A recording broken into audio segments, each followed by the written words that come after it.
അവരുടെ അന്നമാണ് അതിന്റെ മേളിൽ ഇങ്ങനെ കാലുമേ കാലു വിട്ട് വെച്ചിരിക്കാവോ? അന്നം എന്ന് പറയണ ഇതാണ്, ഇതിൽ ഒന്നും ചെയ്തില്ലല്ലോ. എന്നാലും കാലൊന്ന് ശ്രദ്ധിച്ചോ. അയ്യോ ഭയങ്കര ഹാപ്പി.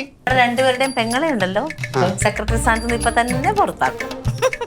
കുതുകാല് വെട്ട് എന്റെ കുതുകാല് വെട്ടൊന്നുമല്ല, കുതുകാല് വെട്ടാണെങ്കിൽ ആണ്. ഞാനേ സർപ്പമാണ്, സർപ്പം. എന്നെ നോവിച്ചിട്ടുണ്ടെങ്കിലും ഉണ്ടല്ലോ മുകളിലിരിക്കുന്ന ആള് വരെ ചോദിക്കും. അവളോട് കണക്ക് ചോദിച്ച് ഞാനായിരുന്നെങ്കിലും ഉണ്ടല്ലോ അന്നന്നത്തെ കണക്ക് അന്നങ്ങ് എഴുതി വെക്കും. ഇത് കണക്ക് ചോദിച്ചപ്പോ വായും പൊളന്ന് നിൽക്കണം, എന്നിട്ട് ഇരുന്നൊരു കരച്ചില്. കൂട്ടം ചേർന്ന് അവളെ ആക്രമിച്ചു. കുറെ പേരെ കൂട്ട് പിടിച്ചിട്ട് അല്ലേ തങ്കം? ഞാൻ കരഞ്ഞപ്പോ ഇവിടെ ഇരുന്ന് ചിരിച്ച പലരും ഇനി കരയാൻ പോവാണ്. പലരും. ഞങ്ങളെ തറവാട് അറിയാമോ? ഞങ്ങളുടെ പാരമ്പര്യം. കടിച്ച പാമ്പിനെ വിളിച്ചു വരുത്തി വിഷം ഇറക്കുന്ന ടീമാണ് ഞങ്ങള്. പാമ്പ് വന്ന് വിഷം ഇറക്കുമ്പോഴേ വിഷം ഇറക്കി കഴിഞ്ഞിട്ട് അത് തല കല്ലിലിട്ട് തല്ലി കഥയില് ഇപ്പൊ അങ്ങനെയല്ല. പിന്നെ എത്ര വലിയ സർപ്പാന്നാലും ഒരു കീരി വിചാരിച്ചാ മതി. പെങ്ങളെ പറഞ്ഞപ്പോ രണ്ടും കൂടി ഇഷ്ടപ്പെടുന്നില്ല. എവളെ DDT പാർട്ടിയിൽ എടുത്ത ഗുണം ചെയ്യും. ആദ്യമേ നിങ്ങളുടെ തല വെട്ടും.